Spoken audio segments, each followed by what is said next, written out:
out into the airwaves. It's time for the Martin Houston Show with Martin, Xavier, and Simeon.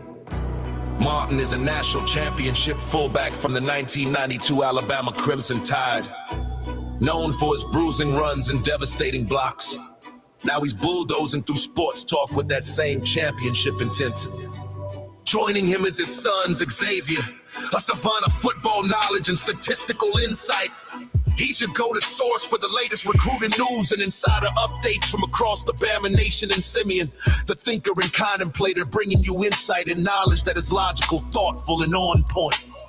Together, they deliver fair and balanced analysis from an insider's perspective with real conversations where the callers, the listeners, and the online maniacs get in on the action by sharing their thoughts, their comment, and their reaction. Join our online maniacs at facebook.com/The Martin Houston Show. You're listening to Tide 100.9 and 1230 WTBC. It's time for kickoff. So buckle up and get ready, because this is the sound of Bama sports. The Martin Houston Show with Martin, Xavier, and Simeon is live. Roll Tide, roll!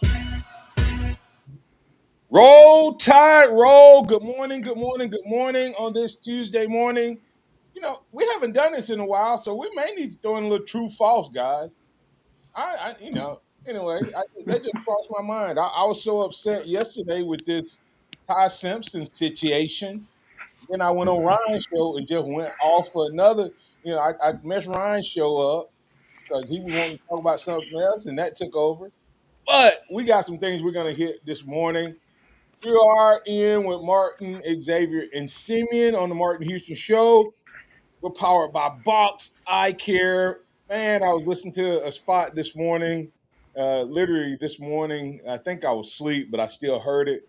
And it was talking about having a local pharmacist, having an independent, locally owned pharmacist who knows you. It's the same thing with your eyeglasses. You can have one of those big box people take care of your eyes. They just take people in and out. Or you can have somebody local like Box Eye Care that will take care of you. Dr. Box and his team will get to know you. They'll grow with your family like they grew with mine. They've taken care of all of ours. They took care of them long enough that I had to join the crew and get some assistance with my vision. Box Eye Care take care of you, and they take care of us each and every day. Go check them out down on Oscar Baxter Drive. That's Box Eye Care. Remember that this is the day that the Lord has made, so let's rejoice and be glad in it. Take some time today to notice someone, love someone, serve someone, be the difference you want to see in the world today. We've got a great show lined up for you. One of those things is going to talk about, we are a Alabama emphasis sports show. So we're going to take a little jaunt around the SEC, as well as a couple other things we're going to hit today, guys. Yeah, good morning. Welcome into the show. We are joined by DC, a DC Capstone Report today, as we are each and every Tuesday. But as we hit around the capstone, we're going to talk a little Alabama softball, baseball. Both of those teams have been rolling. We'll hit some women's basketball as well. Then, of course, we'll talk with DC about the game from Saturday with men's basketball, as well as their game tonight against Georgia. Don't also forget that we're going to hit the winners and the losers from the combine for Alabama. Who did you all think won the combine? Who didn't have necessarily the performance that you thought they would have? We'll get into that and more. Remember, Maniacs, welcome in, and you can join in on the hotline at 205-342-9904 or in the chat with your opinions as we go throughout today's show. Good morning, DC. How you doing this morning? Good morning, Martin. Good morning. Good morning. Hey, that was we sound that much alike, DC? That was Xavier. Oh, that was Xavier? Yeah. But good morning. I thought I said good morning, Nick. No, That's no, awesome. good morning, DC. DC getting things kicked off uh, with around the capstone. Alabama's softball team. We'll start there. They're 22-0, undefeated, number 7 in the country. But man, once again, it is one of those things that can be. How good are they when you look at how deep the SEC is? Yeah, really serious. You can't take away from what they've done so far this year. Won every game put before them. But the question is, how good are they? The SEC is by far the top league. When they start playing the teams like Oklahoma and Texas and Tennessee and other teams that are they're just winning as much. What's it going to happen then? But right now I think they have put together a really good, interesting team using some young people who's come in there and really showed out why they were recruited for Alabama. Yeah, Yeah, from it's been a good start. Go ahead, Sam. yeah, from I mean, I'm just looking at some of the stats. Alabama has a pitcher named Vic Moten who is third in the country with .32 ERA and as a team they're second in the nation with allowing .68 of a run per game. So pitching is obviously for the first part of the season has been a huge benefit to the Alabama Crimson Tide. But I feel like also on the other side, they've been able to get more runs as well. And I feel like the past few years that's been a struggle for Pat Murphy.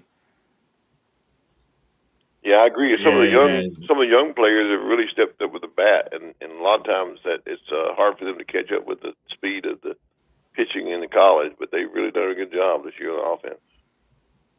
Yeah, definitely. Looks like he's turning things around on the offensive side, which has been a question for a few years.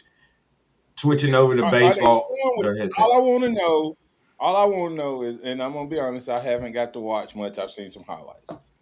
I want to know: do we have any power hitters? Because that's softball. I mean, let me tell you, softball, like slap hitting used to be the stick. That's where you won with good pitching. Mm-hmm. Now these other teams have added good pitching, and you ain't gonna slapstick your way all the way around the bases anymore. You're going to have somebody who can jack it to the fence or over the fence and some power hits. I mean, not trying to be funny. When you look at these other teams, their players, and I'm not being ugly with this. If I was watching it, it looked like Alabama back in the day when Alabama was going against Vanderbilt. Bigger, Hmm. faster, stronger, more power. Have they added any of that, DC? It's Simeon. Go ahead. I'm Yeah, sorry. Go ahead. yeah. I think Simeon was on the right path there. But yeah, they have some of the young talent has really come up on the bat. But go ahead, Simeon. Are they? Are they? I'm talking about. Do they look the part? I ain't talking about these little girls that get Well, every once in a well, I while hit don't know one. if they look the part, but they have I'm just- three women that have at least 7 home runs and 20 RBIs during the season. So they have All that's right. some type of power. They Okay. have All right. 39 You home don't you don't runs on the season. you don't have to be big. You can be a Ken Griffey Jr. As long as you got a sweet bat. I'm just saying that when you get to those Texas games and stuff. I mean, am I being ugly with it? Y'all get what I'm saying? When you watch, We it's get it's what you're it's, saying. it's, Yeah. it's like they got people getting off the bus, and you're like, When oh, they had Bailey Hempfield, they got a bunch, but your son, they got a whole lot. Anyway, yeah. I digress. I digress. Yeah. Hey, let's quickly wrap up around the SEC. DC, your thoughts real quick on baseball and women's hoops. Well, I think first of all, baseball got off to a rough start on their first game, but it really come bounced back well. And it's all about pitching. Again, how they do when they get to the SEC will be another tale. As X said before, again, baseball deep in the SEC, and they'll play against some great competition. But I think they're headed in the right direction. I think last year they lacked the depth in the pitching. They had an injury that really showed how weak their depth was. And if they can get their depth in the pitching on a better rotation, I think they have a chance to compete this year.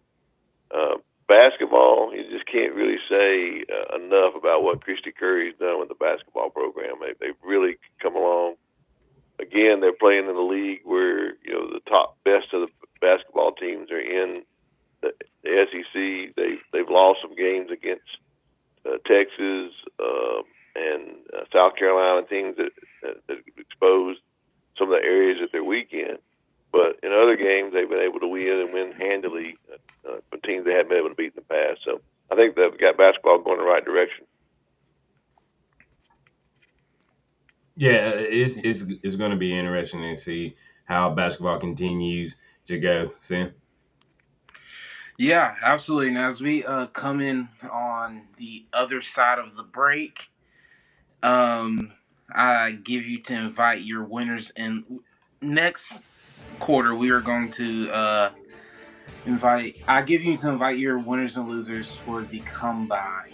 Yesterday, Yes, we had a quick topic on it yesterday, but I invite you to give your winners and losers.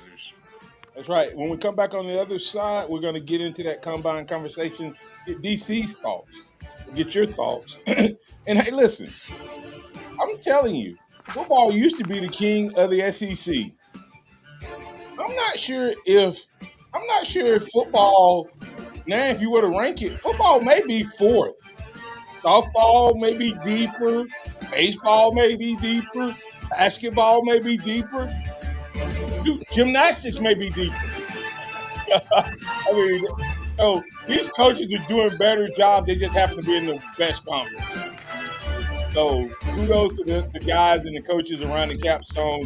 Wanted to shout them out. And like Jimmy said, come back on the other side. We want your winners and your losers on the other side of the break.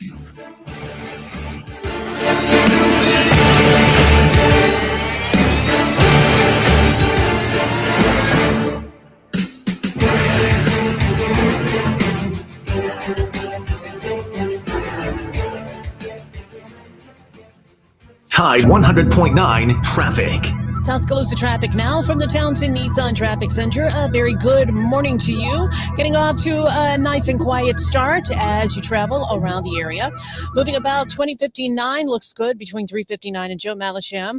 All is well on McFarland. No problems to report here from Watermelon to 43 and even beyond. You're doing A-OK. And making your way on Skyland at 69. You're inside the road construction zone, but no delays there as well. With your Tuscaloosa traffic now, Tammy Thomas. This report is sponsored by eBay. So I was on eBay because I'm absolutely obsessed with this rare hologram trading card. Shiny like the designer handbag of my dreams. eBay had it. They even had the perfect parts that fit my car.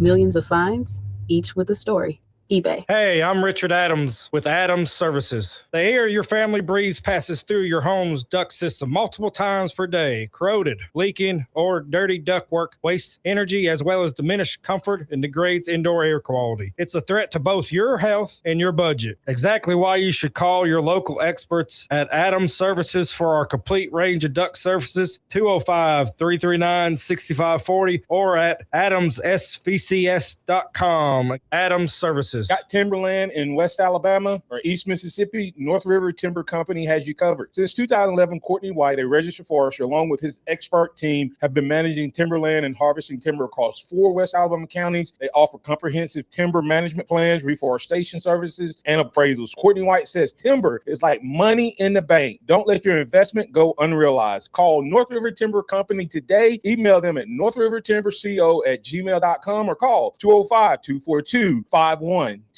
Excess. Pre-owned. Inventory sell-off. Now at Mercedes-Benz of Tuscaloosa. Thousands off, and we pay the sales tax. You heard right. Thousands off, and we pay the sales tax for you. 200 pre-owned vehicles at Mercedes-Benz of Tuscaloosa. Great fourth quarter sales. Brought in a record number of trade-ins. Chevrolets, Mercedes, Hondas, Toyotas, BMWs, Fords, all makes, all models, cars, trucks, and SUVs. Many still have the factory warranty. New car shipments are on the way. These pre-owned vehicles have got to go. Need financing? We have banks and local credit unions ready to lend. Excess, pre-owned, inventory sell-off, thousands off, and we pay the sales tax while supplies last at Mercedes-Benz of Tuscaloosa. Mercedes-of-Tuscaloosa.com. Mercedes-of-Tuscaloosa.com. To qualified buyers, up to $500 in sales tax paid for Alabama and South Carolina residents only. Expires March 31st, 2026. Hey, I'm Martin Houston, and I want to tell you about exciting news happening at Box Eye Care. They've moved to their new location, bringing you a brand new lab, stylish new frames, and a fresh look just for you. Enjoy their expanded frame inventory, competitive prices, and faster service, all with the same great level of service you've come to know and trust. Discover this full-service eye care at Box Eye Care's new location. With their in-house lab, they offer unbeatable value and one of the largest frame collections in town. Schedule your eye exam today and walk out with new glasses in less than an hour in most cases. Visit boxeyecare.com. That's boxeyecare.com, or call 205-342-0660. That's 205-342-0660. Visit them at 5003 Oscar Baxter Drive. That's Box Eye Care. Your vision, our priority. Tide 100.9 Tuscaloosa weather. A very nice day today, mostly sunny, the high at 78. Clear tonight, the low 56. Tomorrow, partly to mostly sunny, the high 81. Very warm Thursday and Friday, partially sunny both days, highs between 81 and 84. I'm James Spann with the Alabama Weather Network on Tide 100.9. It's 59 degrees in Tuscaloosa. Welcome back to the Martin Houston Show, the sound of Bama sports. Your show, your team, on your home for Alabama sports. Tide 100.9 and streaming on the Tide 100.9 app. Welcome back into the program. Welcome back in. This is the Martin Houston Show. Xavier, Simeon, DC talking to you guys today. We invite you to get in on the conversation. Once again, as we're going to break, we told you get your winners and losers ready. Get your winners and losers ready. But before we get into that conversation, winning and losers from the combine, before we get into that conversation, we're going to talk a little bit about that Tennessee game. We're going to get DC's thoughts. And then but we want to give you a chance. We want to give you a chance to give us your winners and losers. We already got Q Dixon jumping in on that conversation. I want you to get a chance to do that as well. But before we do that, I always have to pay some bills. Don't forget about the good folks over at Dixie Battery Supply. Dixie Battery Supply, they provide all of your battery needs, from the smallest device to the largest vehicle. Brick and mortar locations in Tuscaloosa, Northport, and Bessemer. Dixie Battery Supply. They buy junk batteries. They can take care of you. Recently got my GMC fired up and powered up, and they'll do the same for you. That's Dixie Battery Supply. Check them out online, dixiebatterysupply.com. All right, guys. As we were talking, Tim, I tossed it to you. We had some decent conversation about the Tennessee game. I know DC's a big fan. What you got for him? Yeah, DC, coming off of a game like the Tennessee game like that, where you shouldn't have won that game whatsoever. You get out-rebounded, you get outperformed in every stat, but you're still a way to come out with a victory. What does this say about this Alabama team? Well, I think, first of all, the maturity. I think they've matured a good bit during the season. I think they have a lot of ability to win, and they know that. And even when they're playing bad, they can win a game. If you can play bad and still win a game somehow in basketball, I think that's good for your NCAA tournament run. I think that's what you need to do sometimes when you're playing in a tournament. So they're getting tournament ready. That's a good positive thing. But to see the will that they had to stick to it in a hostile environment, playing a really good team that had shut them down defensively, out-rebounded them. Pretty much, I think they had 16 offensive rebounds at the first half, and Alabama was able to turn around in the second half a little bit. They held them to 9. When you say held them to 9, that's kind of a thing that you don't really want to have 9 at all. But at least they improved over their first half, and then they had some good shooting. I think it all boiled down in that game to guard play. Amari Allen didn't have his best game offensively, but Latrell Wrightsell steps up. It seems like if you take Phylon, Wrightsell, Holloway, Allen, somebody's going to lead the team when they need it. And I think that's what Alabama has lacked in years past is leadership across the board. And I think we've got multiple teams players that can lead this team.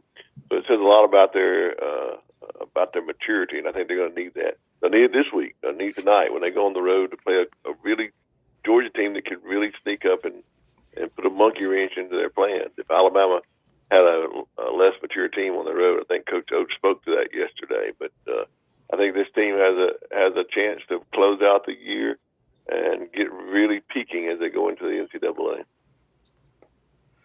Yeah. The fact that when we were talking to Kennington yesterday, this is the first game Alabama has won this season where they scored under 80 points is really impressive, especially when you hear how badly they were dominated on the boards, being out-rebounded by 17 offensively and defensively throughout the game, but able to grind and grit out that tough win.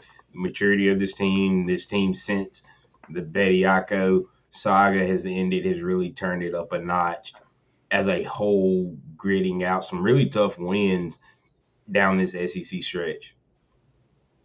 And the interesting part for me in that game was they really hung in there with the threes, hit more threes than Tennessee did a good job of that. Tennessee tried to make them play that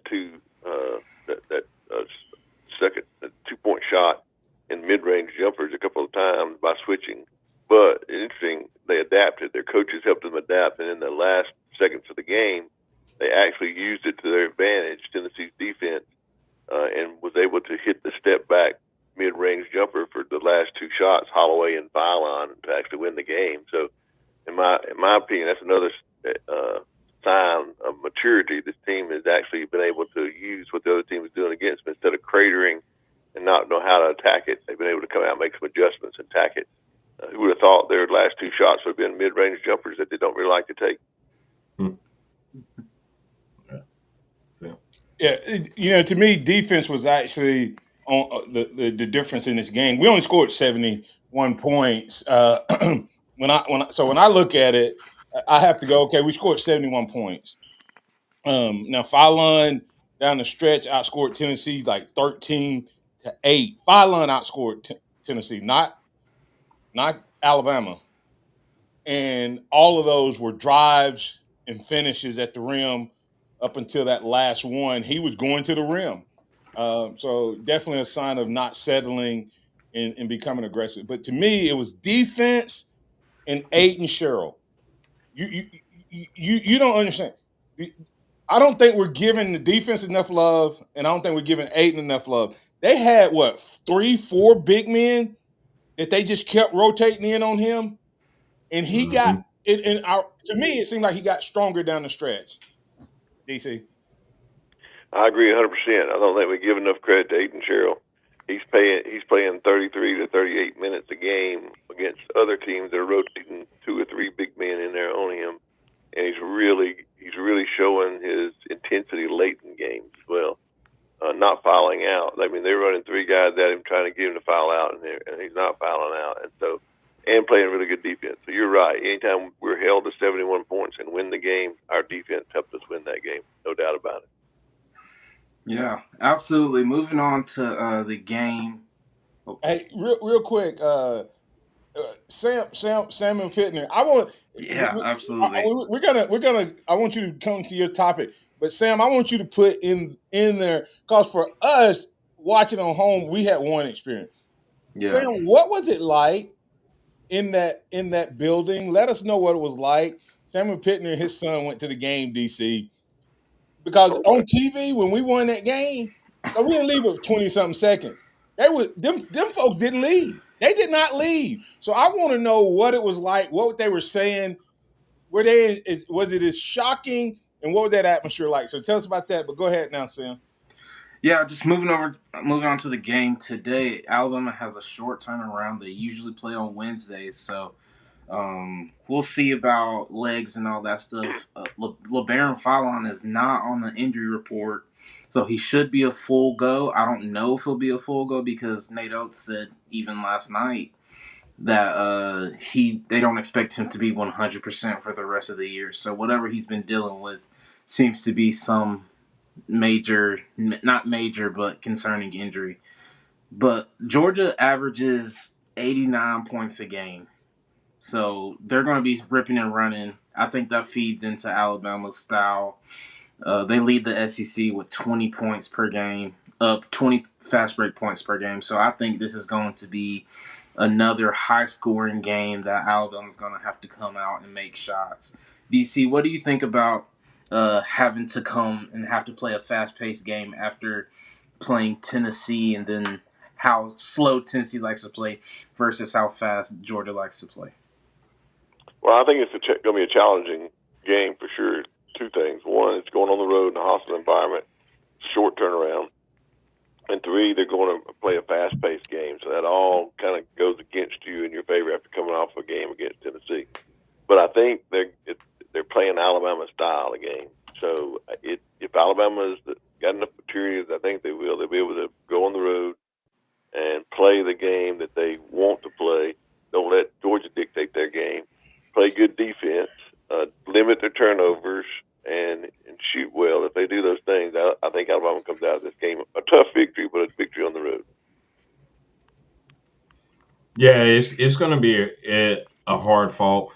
The back-to-back road games on top of that factor, I think is going to play really key, and just getting the guys into a rhythm early, because we know that they're going to want to try to take them out of that and try to kind of dictate how the flow of the game goes, even though it's similar styles. Can Aiden Sherrill handle being the Bama's really only big man? Can LeBaron and Aiden get going early? And if one of them struggles, is it going to be Latrell? Is it going to be Amari? Alabama's proven to have 4 or 5 guys that you can rely on being the 1 and 2 scorers, which I think bodes well moving forward. Yeah, especially with. I agree. I'm sorry, DC. Go ahead. No, I agree. I think another interesting thing will be will LeBaron Fallon come off the bench again, or will he start in this game? Yeah, I think that's a interesting question. I think he'll end up coming back up to the starting lineup. I think Aiden Holloway fits the offense better coming off the bench, being that second point guard better than LeBaron. Mm-hmm. I think they both are interchangeable, honestly, at that point. DC, what are your thoughts? Well, I think that LeBaron, I just say listen to people and they'll tell you how they feel, really, how it really is. And in his talking, he said he liked coming off the bench. He liked coming off the bench because it gives him a chance to get in the flow. And I think we saw him dialed in down the stretch. And I think one of the reasons were he was able to really see the defense and see how he could explore it. And I believe that's kind of what you see when he gets that switch with the 6'11" big guy, and he just shakes his head like, yeah, you shouldn't have done that. I know exactly what you mean. Yeah, yeah, DC. Do you think Alabama's AP ranking is fair? They're ranked number 16 in the nation. You're asking me about rankings, and I would always say I don't think any rankings are fair because they're not objective. They're subjective, and they're based on what people see. They're not based on who you played, what you've done, how you've done it. And so I don't ever put any fairness in any objection. I'm glad that basketball, we don't have to worry about that because it's always one on the court after a long tournament where you've had opportunity to play multiple teams. So, it is what it is what I would say. Absolutely. Great conversation around Alabama and the Tennessee game. We got mollywop, we got our butt spanked, we got rockied, and then we found a way to land that winning punch at the end. I know P. Fields hates the ranking. Phil's been asking that question for about 3 weeks. DC, we finally got it right, and we still not high enough for for P. Phil's ranking. I think P. Phil think we need to be top 5, y'all. But that's okay. He's Bama through and through. He said he thinks that Bama should be a 3 seed after winning 8 in a row. They get to 10, they might get a 3 seed. They might. I mean, you end up 10 in a row and fool around and win a few games in that tournament because they could if they don't win the tournament, they're going to end up with a 10, 12, 13 game win streak max, right? Unless they win the tournament. So either way, that's pretty good. Come back on the other side. We're going to get Alan's thoughts. He wants to talk football. We're going to talk football. We're going to talk combine. We're going to have all of those conversations. Remember, Maniacs, we can't do this without you, and we don't want to. So call us at 205-342-9904 or post your thoughts, comments, and reactions. As we go to break, let's hear what somebody that was in the stadium had to say. Cameron Pittman said it was very loud. Tennessee fans really thought they had that game. They looked at me and my son like we were crazy, but we never gave up. When Fallon hit that last shot, it got silent. And when time ran out, we were lit, and that whole stadium was in shock. But that's exactly what we saw on television. My wife was like, "Oh, they don't know what to think. They look like somebody that stole their cat or their dog." Old Smokey. Roll Tide, baby. We'll be back on the other side.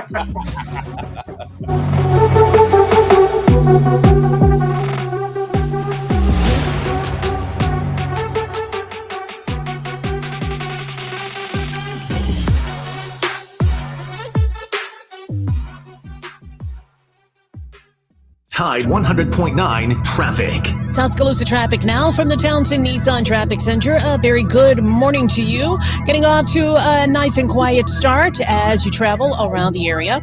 Moving about 2059 looks good between 359 and Joe Malisham.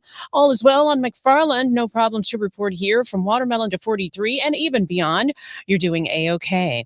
And making your way on Skyland at 69. You're inside the road construction zone, but no delays there as well. With your Tuscaloosa traffic now, Tammy Thomas. 2 of the 80s biggest acts, Great White, Slaughter, together. Come on now, rock me. Great White, Slaughter.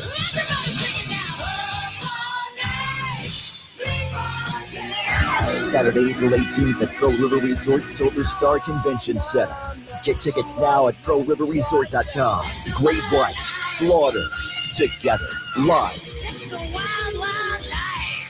Hey guys, are you ready to take control of your health, energy, and performance? Primetime Men's Health Clinic is ready to help. Their clinic is built around the idea that men deserve better care, private and tailored to their lives. So if you're experiencing low testosterone, weight gain, hair loss, ED, or just want to perform like you did in your 20s, go to primetimemensclinic.com and change your life. That's right, guys. Change your life by going to primetimemensclinic.com. I'm a good person. I pay my taxes. And then, right when I get my refund check, bam! Car dealers want it for a down payment. Well, not this year. I'm going to Tuscaloosa. Tuscaloosa Chrysler Dodge Jeep Ram. Every vehicle is just a dime. It's a crime to pay more than a dime.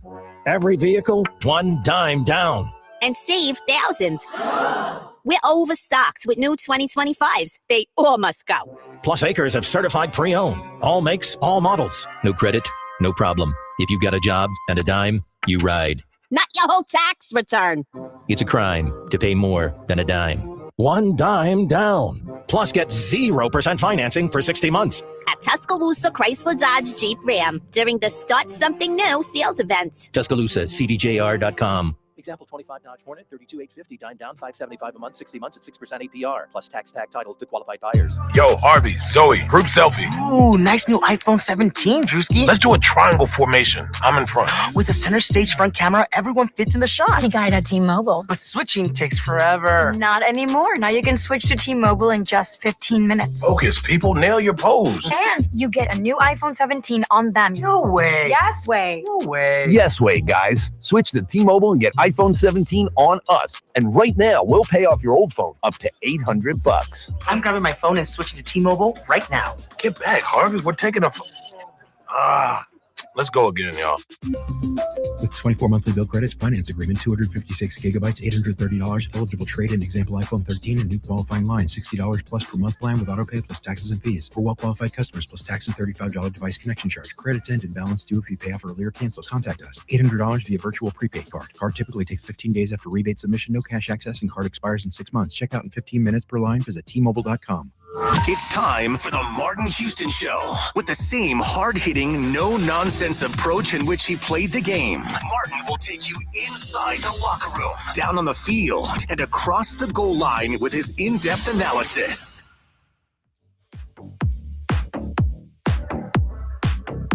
Welcome back into the Martin Houston Show with Xavier, Simeon, and DC. Had some fun comments coming back from Samuel Pittner and his son as they walked out of the Orange Barn, that garbage convention center, puke in you, throw up in your mouth type of, yeah. He said, walking around during the halftime, oh boy, those fans really thought they had us. My son and I walked out, though, feeling like $1 million. Talking about feeling like $1 million. Here in a little bit, we're going to talk about, did anybody walk out of the combine feeling like $1 million? We're going to talk about that. Jacob Powell talked about that orange in that arena would have had him in the bathroom throw it up. Ms. Pittner said, Sam, how you not take a picture of Smokey? I would love to see. Did Smokey realize what happened? With Smokey head down, he wouldn't even take a picture of Smokey.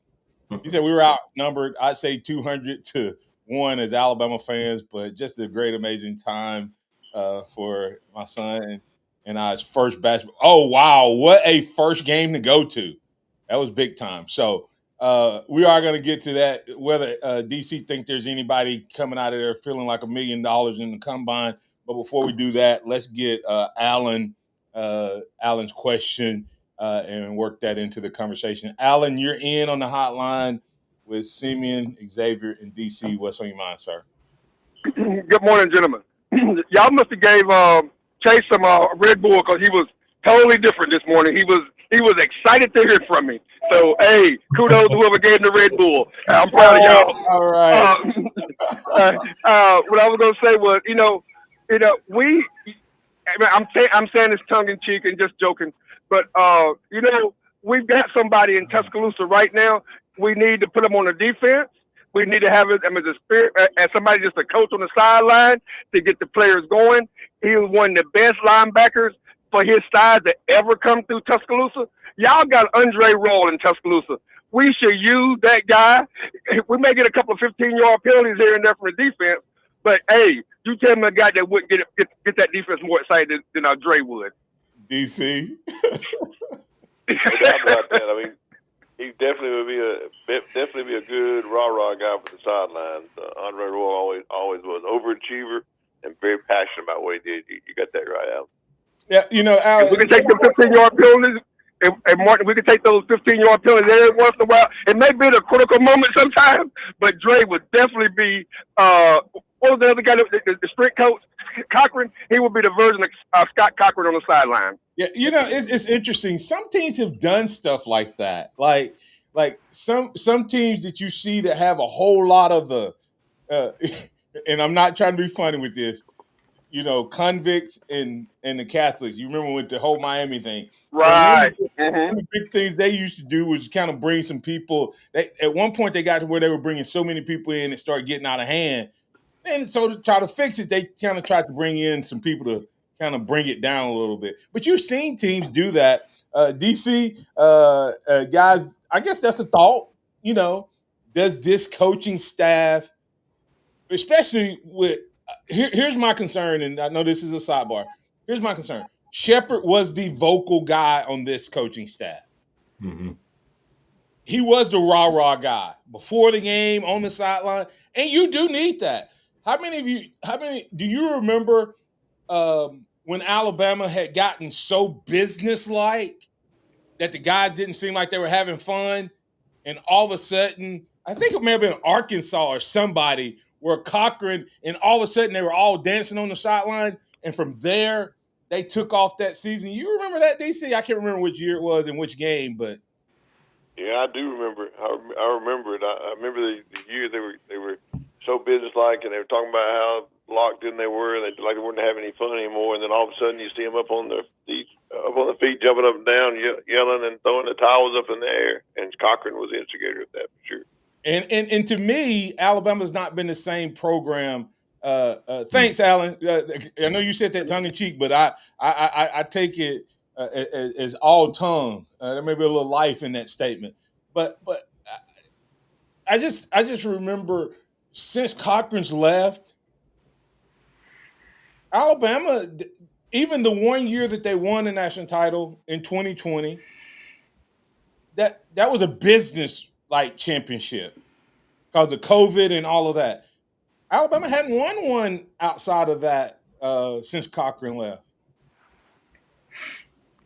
No, and I think that's a fact that you need the motivator. You need the energy, the juice throughout the game. Because it didn't matter what was going on. Alabama didn't lose a whole bunch when Scott Cochran was here. But even when we were in tight games, high pressure situations, he was there to be the motivator to keep the guys locked in mentally, no matter what was going on throughout the course of the game. Yeah, no, I mean, it's definitely needed. You need somebody that is there for your players. That's not necessarily, they can be a coach, but they don't always have to be a coach or on the field with responsibility coach. But you just always need a guy that doesn't get persuaded by if you're down by 10 or if you're up by 10, they're going to stay that hype guy. Cochran was Saban's most important assistant coach. He was the most important. Then why do you think he didn't? Why did he? Because he didn't want him on the field. Why? Because he loses. You lose some of that. Yeah. And Saban said that off the record, my program is not a proving ground. So that was part of it. So, but because of his role, he was the guy that spent all of the time in the off season, all of the time getting ready in the off season, all summer. He was that guy when the coaches couldn't get around. He got to know every player, every position. When you're a position coach, you know your guys. Not saying that you don't know, but you know your guys. Cochran had the ability to reach out and touch every position: offense, defense, special teams. Yeah. So, and DC, your thoughts there? I mean, I think he's the most important coach he had. Oh, no doubt about it. And Simeon's on excellent right track. He was able to touch everyone through that fourth quarter program. No one, everybody was pushed to the brink there, and you discovered who you were as a man, who you were as a person, what you thought about yourself when you think you should quit, how you could get through that. He helped people through that, helped them reach their potential, and he was the guy that everybody could go to when they're like you said, the position coach was talking about what they were doing in that room, but Cochran was the one factor that went across all the rooms, and they could confide in him as well. And he had their back, and they had his back. Yeah, and I can't. Simeon, you hit it too. I think it was you that said it. One of y'all said it. It didn't matter whether you were up by 10 or down by 10. Cochran had you playing. He was the one that helped that not focus on the scoreboard be reality. he was that guy that made that a reality. And I can tell you, it matters. Like your nephew, my grandson, he's a really really good baseball player, but he struggles to hit slow pitching. Like you want to strike him out, just throw it slow. And I said that's because you're not locking in mentally. When the ball's pitched fast, you have to be locked in. But because you have that pretty swing and all of that, when it's a slow pitch, you don't have the same focus. So I talked to him about that last night, and he hit 2 home runs last night in practice, but it was on when the coach threw it fast. Then he fanned on slow pitching, and I got onto him again, and that's what Cochran brought to the table, guys. It's just keep emphasizing and bringing you back to you play to the Bama standard, not to your competition. Right. And I think that that's something that's potentially missing with culture now, because we play really good teams well, and middle of the road to middle of the road bad teams. teams. Of course, Indiana is that you can't call them the middle of the road. Now they were the middle of the road. They weren't in the middle of the road before. But anyway, hey, let's switch over to that combine. Sam Pittman said he said they walked out feeling like $1 million. Guys, DC, who you think walked out feeling like $1 million from the combine? Well, I think no doubt that Ty Simpson won the combine for what he was able to do there, and I don't think I'm just the only one saying that. I mean, the people all over the nation are saying it that watched the combine and saying that he was one of the biggest winners of the day. But I mean, when you think about what he was able to do with his health, getting right, getting the weight, then able to go out and perform on the field, throwing every throw, making every throw. But what impressed me more was what he talked about when he had a chance to interview and talk with the teams and that sort of thing. So I think Ty Simpson, of course. I think Jam Miller was a surprise. I think his speed was a surprise. Being the 4th running back in the class with the best speed in his start was really good. And then I'd say Josh Wavis was really upped his draft stock with his ability in all the different skill sets. And the one on defense that I thought up their draft stock was Damani Jackson. I think with his speed and the way he spoke and the way he did handle all of his drills, he had the potential to be someone like a Josh Jobe that didn't reach his potential in college. May have peaked too early, but then with the pro team, given the right pro team, he could, in a couple of years, be on a team that helps him win a Super Bowl. So I think those are my opinion, the players that really did themselves good for Alabama players. Yeah, I think all those guys were great with the way that they performed. And talk about Ty, man, his deep ball is pretty when he lets it go. And that was something that was a concern that a lot of Alabama fans have, but you saw it be there, and maybe that's something that translates. Maybe it was just the way that games were called and things of that nature that he didn't really showcase that this year. Now, of course, he had some drops too on some pretty deep balls throughout the course of the season, and hopefully Hollywood gets that corrected for 2026. But DC, I gotta ask you this question: wouldn't you say though, if there was something that was missing from Ty game, it'd be the deep ball, and what was missing from the run game, I would have said was breakaway speed. Yeah, kind of funny that the things that we thought were weaknesses at Alabama, when they are on their own showing their skill set, they seem to have those. Why didn't they have it at Alabama is the question. That makes you want to ask that question, right? You got a guy with that kind of speed, you run a tall sweep, get him on the edge and let him outrun people. Yeah, and they didn't do that. They were trying to get him. They were, and not only that, but his first burst out of the block from the 40 was off the charts compared to the other backs, and so we got to play like that. Huh? We definitely didn't see him hit. Didn't see that at all. Didn't see it at all. So you had your whole scheme on your running game could be built around a player that you had that could could really showcase those skills, and we didn't showcase those skills one time. Yeah, and speaking on Jam Miller, I mean, I was reading his overview from the combine, and they were like, "Yeah, he has impressive speed, but his impressive speed is limited by his lack of vision." And so you can have 4.4 speed, but if you can't see the hole, then you're just going to run into a 4.4 into the back of your offensive lineman. And I think that's what us Alabama fans saw from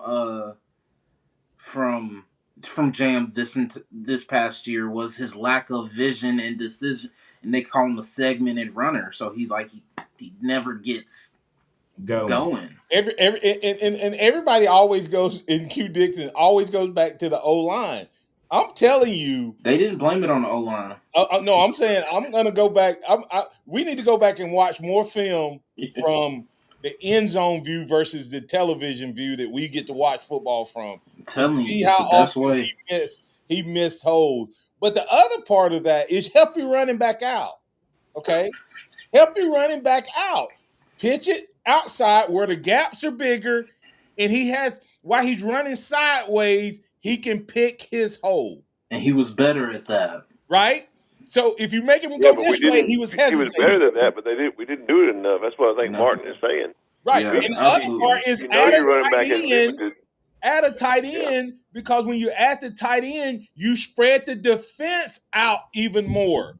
Remember, the defense doesn't always add another lineman when you add a tight end, but the tight end who was on the outside shoulder of the tackle is now on the outside shoulder of the tight end. So there's a natural bigger gap. Let me tell you, DC, and Simeon can relate to this. We weren't real good. And Xavier can relate to this. I always ended up coaching the teams, DC, and Simeon shaking his head because they never got to win in Little League. Because I always took the kids that nobody else wanted. And we would get better and better. And by the end of the year, we would be a decent football team. But, DC, we couldn't block anybody. You know what I would do? If the other team was well coached, I would make sure that we had big splits. If the other team wasn't well coached, you couldn't do it because the kids wouldn't know that they're supposed to cover and be on the head up or shoulder or whatever. But if they were well coached, DC, I would create gaps. Instead of having a 1 foot gap, I'd have a 3 foot gap, which naturally gave what? The defender a harder time to cover. I throw a tight end up there and make it even wider. And that's how we got our yards. I mean, that's literally how we did it. And I don't understand why coaches don't do that. Go ahead, DC. Well, I was going to say, I think if you know your player better than anybody, and if you know your player's got great speed, which he did, and poor vision, which he did, then use his strengths, accentuate his strengths, and downplay his weaknesses. So you don't have him run the gap play where he has to squeeze through a foot gap. You run him outside where the natural motion of the play widens the gaps, first of all, because you're running that way. You can stretch the defense outside, and you allow them to pull or cut back into a large hole, not looking for a small hole. So that's what you do. The problem with that, I don't know why we didn't do that. The problem with that is I think most of their offense and their play action was built off of inside runs and so they would have to make an offensive change, but you still could have ran it a little bit more probably than what you did. Real quick, DC, there's some questions coming up, guys. Make a note on the question the Maniacs have, so we'll jump on their stuff tomorrow. But DC, as we wrap up, what are your thoughts? Why is everybody sleeping on Jeremy Bernard's performance? Nobody's really talking about it, but did he play himself potentially into a late first round spot? Yeah, I think he did. I think his speed was fair, and I think his hands were good. And I think he's played himself into a good late first round, early second round pick, and will make somebody a good receiver. I don't think he's that flashy, so I think it's reason people aren't talking about him as much. All right, tell us where we can find you, DC. You can find me at DCCapstoneReport.com, DC Capstone Facebook page. And you can follow me on Twitter at DavidCott50. X. Hey, this is the Martin Houston Show with Martin Xavier and Simeon. That was DC, the DC Capstone Report, joining us every Tuesday as he does. I was Chase Brumfield pressing all the right buttons. I'm Xavier Houston. That's Simeon Houston and Martin Houston. We appreciate you joining us on this Tuesday edition of the show. We'll be back at the same time tomorrow to kick things off. Y'all have a blessed day. Remember this, trust in the Lord always. Lean not your own understanding. All your ways acknowledge him, and he will direct your paths. Hey, Maniacs, we still need your winners and losers. I know I haven't seen you post them. Come tomorrow to talk about those winners and losers. And hopefully we'll be talking about Bama taking down the Dogs one more time. We'll be back tomorrow. Same bat time, same bat channel. Roll Tide, everybody.